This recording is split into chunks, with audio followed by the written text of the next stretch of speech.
Nous sommes dans la deuxième partie sur le ministère de la femme. Donc, nous disons que nous avons vu que Philippe avait quatre filles, pardon, autant pour moi. Philippe avait 4 filles et ces 4 filles prophétisaient. Ces 4 filles prophétisaient.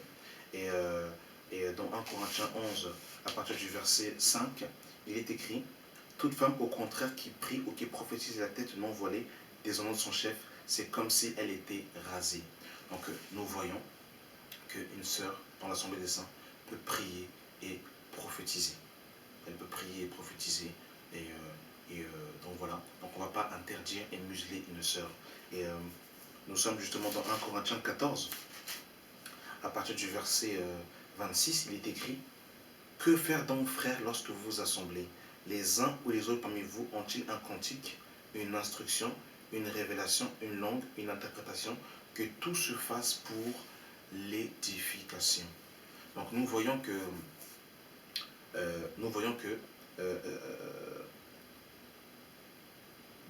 quand Paul ici va dire en fait que faire donc, frères, lorsque vous vous assemblez, en fait il est question en fait de tous les membres en fait de l'assemblée, hommes comme sœurs. Que va donc faire lorsque vous assemblez? Et les uns ou les autres parmi vous ont-ils un cantique, une instruction, une révélation, une langue, une interprétation? Que tout se fasse pour l'édification. Donc une sœur peut apporter une langue, une révélation, une interprétation pour l'édification des saints. Et lorsque nous voyons les dons de l'esprit de 1 Corinthiens 12, les dons de l'esprit qui sont énumérés, donc nous pouvons les lire. Nous sommes dans 1 Corinthiens 12, à partir du verset 4, il est écrit: il y a diversité de dons, mais un seul esprit. Diversité de ministères, mais le même Seigneur. Diversité d'opérer, mais le même Dieu qui opère tout en tous. Or, à chacun la manifestation de l'esprit est donnée pour l'utilité commune. En effet, à l'un est donné l'esprit, par l'esprit une parole de sagesse, à un autre une parole de connaissance selon le même esprit, à un autre la foi par le même esprit, à un autre le don de guérison par le même esprit, à un autre le don d'opérer des miracles, à un autre la prophétie, à un autre la diversité des esprits, à un autre le discernement des esprits, pardon, à un autre la diversité des langues, à un autre l'interprétation des langues. Un seul esprit opère toutes ces choses, les distribuant à chacun en particulier comme il veut. Donc on voit que tous les dons qui sont énumérés dans 1 Corinthiens 12, une sœur peut l'appliquer dans une assemblée. Et nous sommes dans Marc 12, Marc 16, pardon, Marc 16, à partir du verset 17. Voici les signes qui accompagneront ceux qui auront cru. En mon nom, ils chasseront les démons, ils parleront de nouvelles langues, ils saisiront des serpents, s'ils boivent quelques breuvages mortels, il ne leur fera pas de mal. Ils imposeront les mains aux malades et les malades seront guéris. Alors ça, ici, il concerne ceux qui ont cru au nom de Jésus. Donc ça concerne les hommes comme les femmes. Donc une femme peut chasser un démon, elle peut imposer les mains aux malades et les malades peuvent être guéris. Une sœur peut le faire. Et nous voyons que dans le ministère de Jésus, il va avoir des femmes qui vont encourager Jésus dans son ministère. Nous sommes dans Luc chapitre 8 à partir du verset 1. Il est écrit: ensuite Jésus allait de ville en ville et de village en village, prêchant et annonçant la bonne nouvelle du royaume de Dieu. Les 12 étaient avec lui, et quelques femmes qui avaient été guéries d'esprits malins et de maladies. Marie, dite de Magdala, de laquelle étaient sortis 7 démons, Jeanne, femme de Susa, intendant d'Hérode, Suzanne et plusieurs autres qui l'assistaient dans leurs biens. Donc on voit que Jésus, dans son ministère, va être soutenu par des femmes qui vont l'assister dans leurs biens. Et on voit que Paul lui-même, tout au long de son ministère, il va être soutenu par des compagnons d'œuvre, par des femmes qui vont encourager et qui vont soutenir le ministère de Paul. Paul dira dans 1 Corinthiens 16, 1 Corinthiens 16, à partir du verset 19, il dira: les églises d'Asie vous saluent. Aquilas et Priscille, avec l'église qui est en leur maison, vous saluent beaucoup dans le Seigneur. Donc il va saluer Aquilas et Priscille. C'est un couple qui avait ouvert leur maison et justement qui ont encouragé justement Paul dans son ministère. Et dans Romains, Paul justement va dire, Romains chapitre 16, à partir du verset 1, il va dire, je vous recommande Phoébé, notre sœur qui est diaconesse de l'église de Sancré, afin que vous la recevez en notre Seigneur d'une manière digne des saints, et que vous l'assistez dans les choses où elle aurait besoin de vous, car elle a donné aide à plusieurs et à moi-même. Donc on voit qu'une sœur, les sœurs peuvent être diaconesses. Et on voit justement que Paul va louer justement la ferveur de Phoébé. Et il dira au verset 3, saluez Priscille et Aquilas, mes compagnons d'œuvre en Jésus-Christ, qui ont exposé leur tête pour sauver ma vie. Ce n'est pas moi seul qui leur rend grâce, c'est encore toutes les églises des païens. Saluez aussi l'église qui est dans leur maison. Au verset 6, saluez Marie, qui a pris beaucoup de peine pour vous.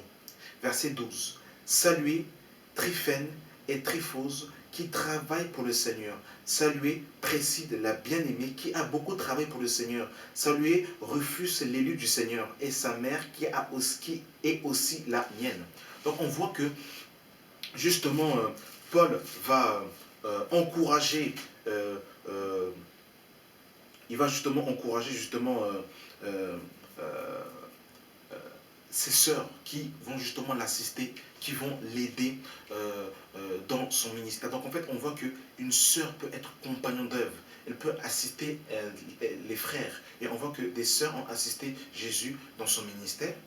Et on voit que des sœurs ont assisté Paul aussi dans son ministère. Elles l'ont aidé, par exemple, dans la prière, elles l'ont soutenu financièrement, matériellement, elles l'ont aidé aussi en risquant leur vie, et ils ont aidé aussi en ouvrant leur maison. Donc en fait, on voit qu'une sœur aussi peut justement avoir justement aussi ce rôle. Et, et, et nous sommes justement... c'est important de comprendre cela. Paul va encourager Timothée.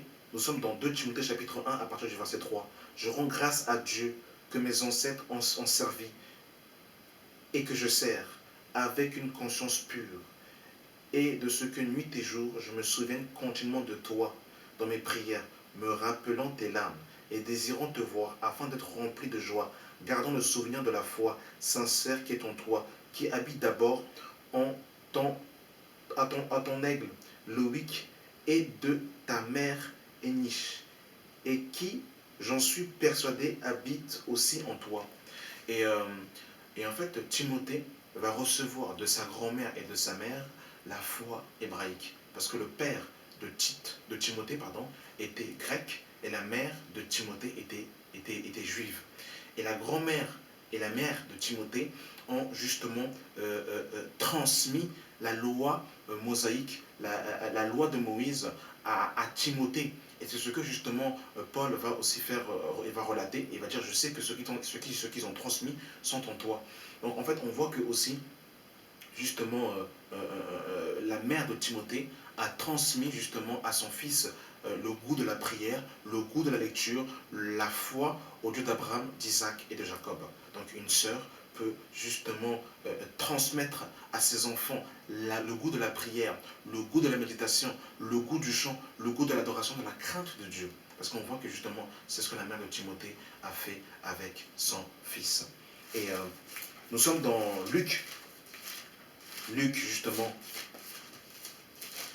Luc, chapitre 2. Luc, chapitre 2, à partir du verset 36, il est écrit, il y avait aussi une prophétesse Anne, fille de Phanuel, de la tribu d'Azé. Elle était fort avancée en âge. Elle avait vécu 7 ans avec son mari depuis sa virginité, restée veuve et âgée de 84 ans. Elle ne quittait pas le temple et elle servait Dieu nuit et jour dans le jeûne et la prière. Étant survenue, elle aussi, à la même heure, elle louait Dieu et parlait de Jésus à tous ceux qui attendaient la délivrance de Jérusalem.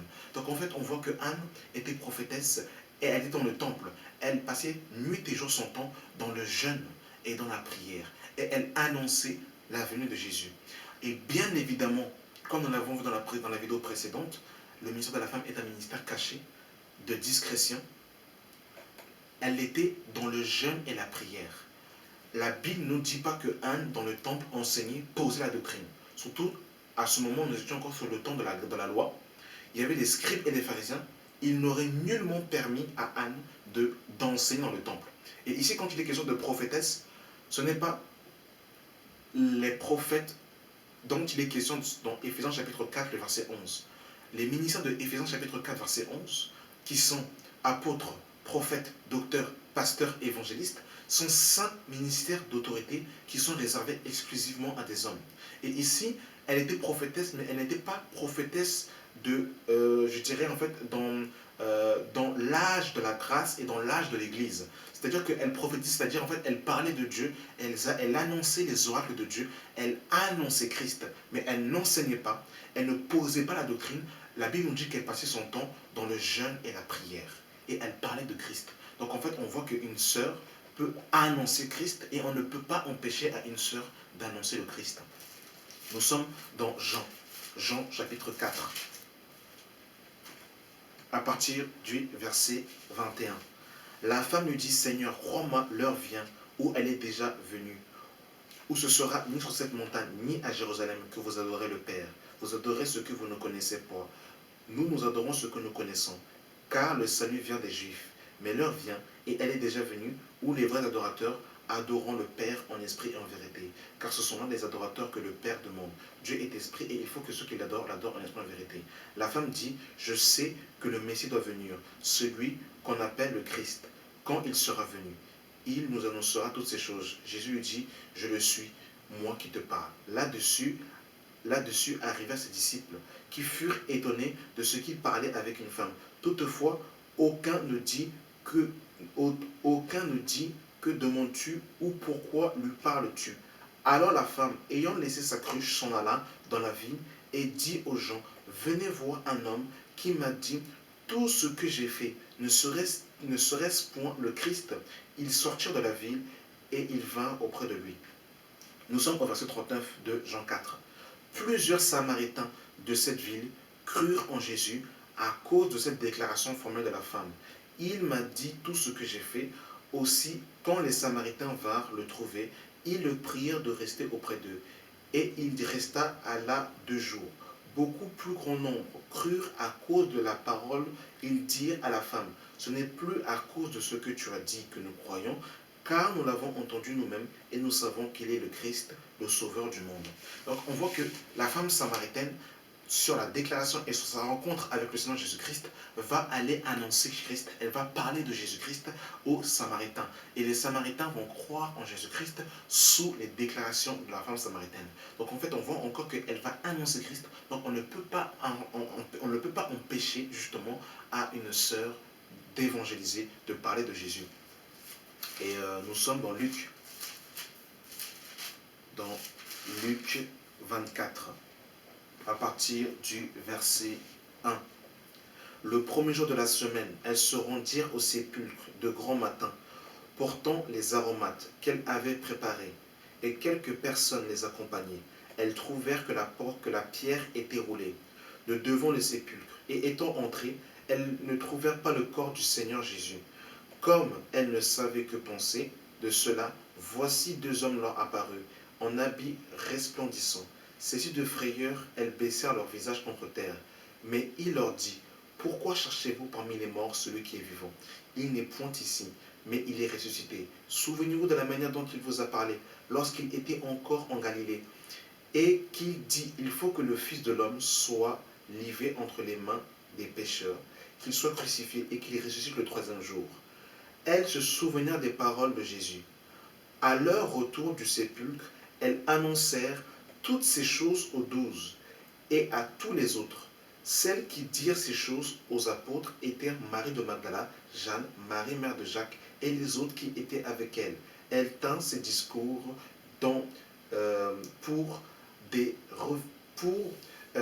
ils tinrent ces discours pour des rêveries, et ils ne crurent pas en ces femmes. Donc, on voit que les premières personnes qui vont annoncer la résurrection de Jésus-Christ, ce sont des femmes qui vont aller voir les 12 apôtres et qui vont leur annoncer la résurrection de Jésus. Mais elles ne vont pas croire au Messie. Du moins, ils ne vont pas croire à la résurrection de Jésus et vont prendre les déclarations de la femme pour les révéler. Donc le Seigneur a permis que les femmes annoncent la résurrection de Jésus-Christ. Donc en fait, on a vu Anne dans le temple annoncer Christ, on a vu la femme samaritaine annoncer Christ à la Samarie, et on a vu encore ces femmes encore annoncer la résurrection. Donc on ne peut pas empêcher à une sœur de prier, de prophétiser, d'apporter un témoignage, un cantique, une louange, d'annoncer Christ. On ne peut pas empêcher une sœur de faire ça. Et on va prendre encore aussi un exemple dans Actes des Apôtres, Actes chapitre 9. Nous allons voir justement une sœur, parce que la femme doit être reconnue pour ses œuvres.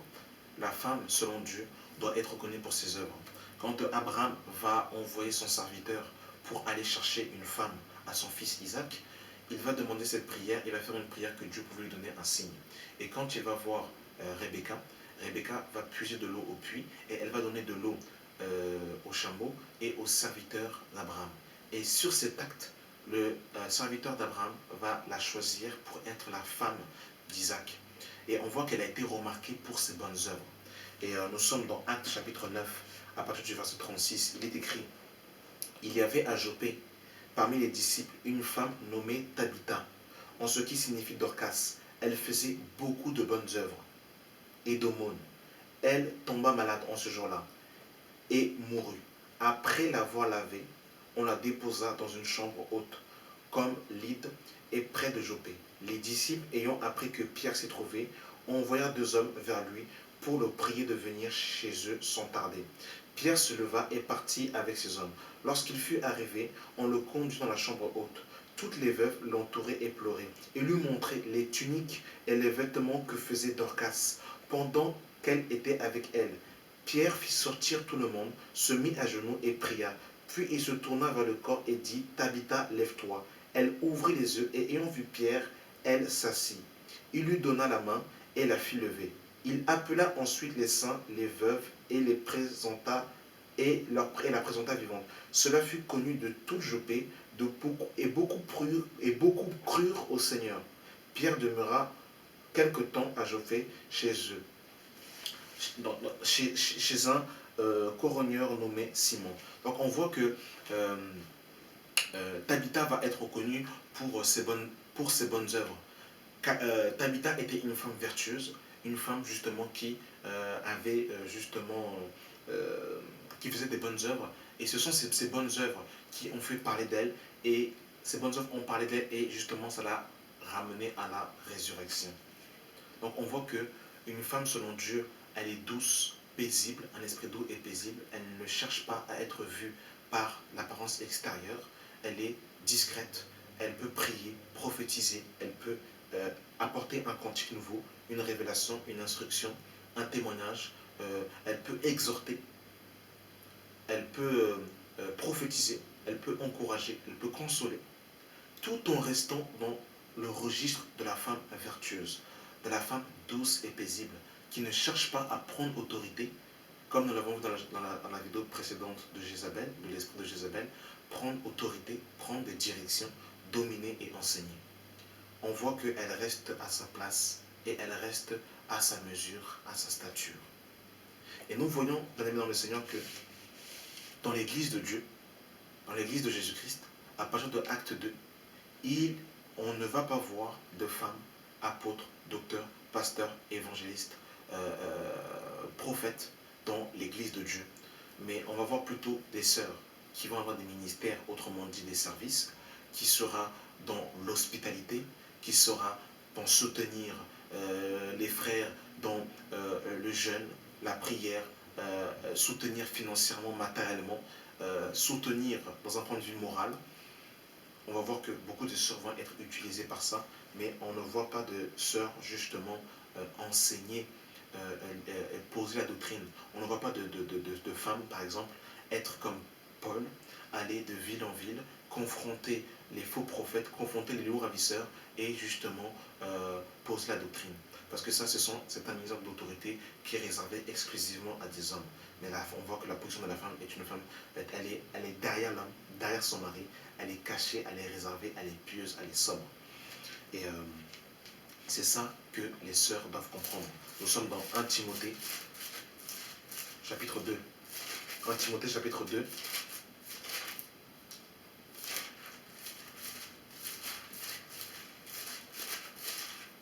1 Timothée, chapitre 2. À partir euh, du verset 11. Je vais commencer à partir du verset 8. Je veux donc que les hommes prient en tout lieu, en élevant des mains pures, sans colère ni mauvaise pensée. Je veux aussi que les femmes vêtues d'une manière décente, avec pudeur et modestie, ne se parent ni de tresses, ni d'or, ni de perles, ni d'habits somptueux. Ce que Paul ici veut faire évoquer, la pensée de Paul, c'est que la sœur ne doit pas être bling bling. Elle ne doit pas frapper les regards par son apparence extérieure, mais elle doit justement avoir l'apparence, la parure intérieure et incorruptible, dans un esprit doux et paisible. C'est la pensée de l'esprit que Paul veut évoquer. Mais qu'elle se part de bonnes œuvres, comme Dorcas, nous avons pu voir dans Acte 9. Mais qu'elle se part de bonnes œuvres, comme il convient à des femmes qui font profession de servir Dieu. Que les femmes écoutent l'instruction en silence, avec une entière soumission. Je ne permets pas à la femme d'enseigner, ni de prendre l'autorité sur l'homme, mais elle doit demeurer dans le silence, car Adam a été formé le premier, Ève ensuite. Ce n'est pas Adam qui a été séduite, c'est la femme qui, séduite, s'est rendue coupable de transgression. Elle sera non moins sauvée en devenant mère si elle persévère avec modestie dans la foi et dans la charité et dans la sainteté. Donc en fait ici on voit que beaucoup vont prendre ce passage disant que c'était un contexte par rapport à Éphèse. Mais ici Paul va ramener à l'origine, à Adam et Ève. Et à Adam et Ève, c'était dans un jardin. Il n'y avait ni Corinthe, c'était ni à Corinthe, c'était ni à Éphèse, mais c'est par rapport au gouvernement de Dieu. Et on peut comprendre que Ève a été séduite et la femme est un sexe faible, selon ce que Pierre nous dira dans 1 Pierre 3. Elle a une nature délicate, et c'est à cause de sa nature délicate, et parce que c'est un sexe faible, qu'on ne peut pas mettre une femme au premier rang, une femme être exposée comme ça. Les sœurs en Christ, elles sont cachées, parce que l'origine de la sœur, de la femme, c'est le lieu secret. Et même l'Église, elle est cachée en Christ. Donc une sœur ne peut pas être au devant, diriger une assemblée, alors qu'elle elle a plus de facilité à se laisser séduire que l'homme. Elle a plus de facilité parce que la femme est un être délicat, elle est beaucoup plus émotive. Et c'est aux hommes de... parce que l'homme est une figure d'autorité. Et dans le gouvernement de Dieu, eh bien, l'homme, justement, a été créé le premier, tout simplement, à cause du gouvernement de Dieu. Et vous remarquerez que quand les anges apparaissaient sur la terre, ils apparaissaient toujours en forme d'homme, parce que l'homme est une figure d'autorité. Lorsque Jésus-Christ est venu justement sur la terre, il est venu en tant qu'homme, parce que l'homme est une figure d'autorité. Tous les prophètes qui ont justement sont partis au front, confronter les prophètes de Baal, c'était des hommes. C'était des hommes parce que l'homme est une figure d'autorité. Et je ne dis pas ça pour dénigrer la femme, loin de là, mais pour que véritablement nous soyons éclairés et édifiés sur le fondement des apôtres et des prophètes. Regardez toutes les femmes dans la Bible, vous verrez qu'elles étaient discrètes. Dans 1 Corinthiens 9, on nous dit que Pierre était marié, mais on ne cite même pas le nom de la femme de Pierre. Lorsqu'on voit dans Acte 1, on nous parle de Marie, la mère de Jésus-Christ. Et dans tout acte, on ne parle plus de la mère de Jésus. Et pourquoi est-ce qu'on ne parle plus de la mère de Jésus? Non pas que la mère de Jésus était morte ou qu'elle avait disparu, mais parce que la mère de Jésus œuvrait, mais elle avait un ministère discret, elle était sobre et réservée. On ne cite pas le nom de la femme de Pierre. Non pas que la femme de Pierre n'était pas intéressante, mais la femme de Pierre était un ministère, elle avait un ministère discret, elle était cachée. Mais aujourd'hui, beaucoup de chrétiens veulent des ministères publics. Parce qu'on a fait croire aux chrétiens que servir Dieu, c'est être derrière un pupitre, dans la chair, avec une Bible ouverte, prêcher et enseigner. Non. Pierre nous dira, oh Jésus de Nazareth, c'est terrible. Comment est-ce que, justement, voilà. Nous sommes dans 1 Pierre chapitre 4, à partir du verset 9. Exercez l'hospitalité les uns envers les autres sans murmure, comme de bons dispensateurs des diverses grâces de Dieu, que chacun de vous mette au service des autres le don qu'il a reçu. Si quelqu'un parle, que ce soit comme annonçant les oracles de Dieu. Si quelqu'un remplit un ministère, qu'il le remplisse selon la force de Dieu, comme communion comme communique, qu'il communique afin qu'en toute chose, Dieu soit glorifié par Jésus-Christ, à qui appartiennent la gloire, la puissance au siècle des siècles. Amen. On voit que, par exemple, l'hospitalité, le fait d'ouvrir sa maison, c'est un ministère. La prière, le lieu secret, l'intercession, le fait de se tenir à la brèche, de prier, de jeûner comme un dans le temple, jeûne et prière. Très peu de sœurs aujourd'hui veulent ce ministère. Le jeûne et la prière, l'hospitalité, servir aux tables. Très peu de sœurs aujourd'hui veulent de ce ministère. Très peu. Soutenir les frères par leur bien, financer matériel dans le jeûne, dans la prière. Très peu de sœurs veulent ça. Soutenir les frères par le ministère de l'encouragement. Soutenir les sœurs, les frères par, je dirais, leur hospitalité, leur dévouement dans la prière. Aujourd'hui, très peu de sœurs, malheureusement, veulent ça. Les sœurs ne veulent plus ressembler à Sarah, qui appelait leur mari Seigneur et qui leur était soumise en toutes choses. Très peu de sœurs aujourd'hui ne veulent ça. Très peu de sœurs veulent être comme Marie, la mère de Jésus, qui était discrète. Mais je suis convaincu que Marie, la mère de Jésus, était, quand elle fléchissait les genoux, elle faisait trembler le royaume de Satan. Je suis convaincu que la femme de Pierre, quand elle servait, quand elle était, je dirais, ce cœur dévoué, c'était magnifique. Des sœurs comme Dorcas, qui étaient connues pour des bonnes œuvres. Mais ce genre de femmes ne peuvent que être louées. Elles ne peuvent que être louées. Et c'est à ça, mes sœurs en Christ, que vous devez aspirer. C'est à ça, mes sœurs en Christ, que vous devez justement chercher. Donc en fait, on a vu que pour que la femme comprenne sa place, il faut qu'elle comprenne la place de l'Église. Et nous voyons que l'Église s'occupe de la maison. Elle s'occupe de la maison de Dieu. Et l'Église, justement, elle est cachée en Christ. L'Église, elle est soumise à son époux qui est Jésus-Christ. L'Église ne donne pas de direction à son mari. L'Église ne donne pas de direction à Jésus-Christ. L'Église ne dit pas, Jésus, on fait ça, on fait ci, on fait ça, on fait ci. L'Église est soumise à Jésus-Christ et elle fait tout ce que Jésus lui dit. Nous sommes dans Luc chapitre 6. Luc 6. Luc 6, le verset 46. Pourquoi m'appelez-vous Seigneur, Seigneur, et ne faites-vous pas ce que je dis? Et Jésus dira dans Jean 13. Jean chapitre 13. Jean chapitre 13, le verset 13. Vous m'appelez Maître et Seigneur, et vous le dites bien, car je le suis. Donc on voit que si nous considérons que Jésus est notre Seigneur, nous devons faire ce qu'il dit, et nous devons considérer la Seigneurie de Jésus-Christ. Nous devons être soumis. Mais la Bible nous dit que les femmes doivent être soumises comme l'Église est soumise à Jésus-Christ. Et bien évidemment, la femme se nourrit de l'amour qu'elle reçoit de son mari, et en réponse à l'amour que son mari lui donne, elle lui répond par la soumission. Et selon l'ordre qui est établi, c'est d'abord à l'homme d'aimer sa femme, et la femme lui est soumise en réponse. Mais on n'a pas dit en fait d'inverser les rôles, c'est-à-dire en fait que souvent, généralement, les frères, on a souvent cette tendance à dire aux sœurs, soumets-toi, soumets-toi, soumets-toi, soumets-toi. Mais nous-mêmes, nous n'aimons pas nos femmes. Donc bien évidemment, en fait, elles ne reçoivent pas l'eau qu'elles doivent recevoir, c'est-à-dire l'amour. Et quand une femme, en fait, reçoit l'amour de son mari, elle lui répond par la soumission.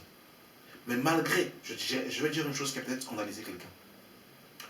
Quand Dieu dit à l'homme, Marie, aimez vos femmes, il ne dit pas, aime ta femme si ta femme est soumise, aime ta femme si ta femme est gentille, aime ta femme si ta femme te fait manger, aime ta femme si ta femme se fait belle pour toi. Et quand le Christ dit Marie, aimez vos femmes, c'est un commandement que Dieu a donné. Donc l'homme doit aimer sa femme, peu importe le trait de caractère de sa femme. Si nous avons choisi une sœur, eh ben nous devons assumer jusqu'au bout et nous devons l'aimer, même si elle est aigrie, même si elle a des difficultés par rapport à la soumission. Mais notre amour ne doit pas être, je dirais, par rapport, plus elle va nous être soumise, plus on va l'aimer. Non. Par exemple, nous avec Jésus, nous avons des fois des lacunes, des difficultés, mais Jésus nous aime quand même. Et du coup, en fait, la soumission que la sœur doit donner à son mari, elle ne doit pas attendre que son mari l'aime comme étant, je dirais, l'homme parfait pour lui être soumise. Elle doit lui être soumise, même s'il a un caractère aigri, elle doit être soumise parce qu'elle doit obéir à la parole de Dieu. Quand Jésus dit aimez-vous les uns les autres, il ne dit pas aime ton prochain si ton prochain t'aime. Il dit aimez-vous les uns les autres, c'est un commandement. C'est-à-dire en fait que de nous, peu importe la manière dont la personne est avec nous, nous devons l'aimer. Et c'est ça, des fois, le problème malheureusement dans beaucoup de couples, c'est qu'en fait, on veut faire les choses par rapport à l'attitude de la personne. C'est-à-dire que si la femme est soumise, je vais l'aimer, mais si elle n'est pas soumise, je ne l'aime pas. Si mon mari est doux, je veux lui être soumis. S'il n'est pas doux, je ne lui suis pas soumis. C'est pas comme ça que ça se passe. On doit obéir à la parole de Dieu. Donc voilà vraiment ce que j'ai voulu vraiment vous communiquer. Voilà ce que j'ai voulu vous partager par rapport justement au ministère de la femme. Au ministère de la femme, ce ministère doux et paisible, ce ministère caché, ce ministère de nos femmes. Et j'aimerais vraiment encourager, encourager vraiment mes sœurs vraiment à aspirer à la femme vertueuse. Et je terminerai par quelques derniers passages dans Proverbe 31, à partir du verset 4. Qui peut trouver une femme vertueuse? Elle a bien plus de valeur que les perles. Le cœur de son mari a confiance en elle. Et les produits ne lui font pas défaut. Elle lui fait du bien et non du mal tous les jours de sa vie. Verset 20. Elle tend la main au malheureux et tend la main à l'indigent. Verset 23. Son mari est considéré aux portes lorsqu'il siège avec les anciens du pays. Verset 26.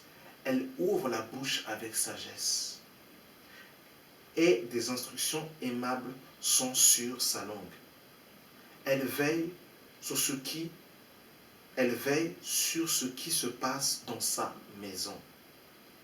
Et elle ne mange pas le pain des paresses. Plusieurs filles ont une conduite vertueuse, mais toi, tu les surpasses toutes. La grâce est trompeuse et la beauté vaine. La femme qui craint l'Éternel est celle qui sera louée. Voilà. C'est tellement beau. C'est tellement... voilà. C'est tellement beau. C'est que Dieu nous donne des femmes vertueuses dans ce temps de la fin. Il y a tellement de Rihanna qui se lèvent dans ce temps de la fin. C'est vraiment difficile. Et par rapport à la femme vertueuse, je termine par tout dernier passage. Proverbe 18, à partir du verset 22. Celui qui trouve une femme trouve le bonheur. C'est une grâce qu'il obtient de l'Éternel. Chapitre 19, le verset 14. On peut hériter de ses pères une maison et des richesses, mais une femme intelligente est un don de l'Éternel. Ça veut dire que j'invite mes frères et sœurs à ne pas faire la chasse aux sœurs en Christ, d'église en église, d'assemblée en assemblée, de convention en convention pour trouver la femme selon Dieu. Adam dormait et Dieu a ramené Ève vers Adam. Isaac était au champ, il travaillait et Dieu a ramené Rebecca vers Isaac. Donc, travaillons, soyons à l'œuvre, soyons au travail et Dieu lui-même enverra la femme vertueuse vers nous. Parce que c'est un don que nous recevons de l'Éternel. On peut hériter de ses pères une maison et des richesses, mais une femme intelligente est un don de l'Éternel. Donc la femme selon Dieu, c'est un don que l'on obtient de l'Éternel et une faveur divine du ciel. Et quand on a cette femme, on est dans la joie, on lui fait confiance. Et c'est beau, c'est beau. J'aimerais encourager vraiment mes sœurs vraiment à aspirer à ce caractère. Voilà. Donc, voilà. J'avais promis de faire une vidéo sur la femme vertueuse. Donc voilà, par la grâce de Dieu, nous avons pu le faire. J'espère que cette vidéo va véritablement encourager beaucoup de sœurs en Christ. Vraiment que Dieu vous encourage, que Dieu vous assiste. Et nous aussi, les frères, soyons, je dirais, aimons nos sœurs en Christ, respectons-les, ne les considérons pas comme des manqueriens, comme je dirais, des objets sexuels ou comme des cendrillons, mais considérons-les avec beaucoup de respect. Et voyons-les comme étant des femmes qui élèvent des enfants et qui portent la vie pendant 9 mois. C'est pas évident, c'est vraiment difficile. Donc, ayons une véritable considération pour nos sœurs en Christ. Voilà. Soyez encouragés, mes sœurs en Christ. Et j'ai vraiment voulu vous exhorter, vous encourager au travers de ces vidéos. Que le Dieu et Père de notre Seigneur Jésus-Christ soit votre partage. Amen.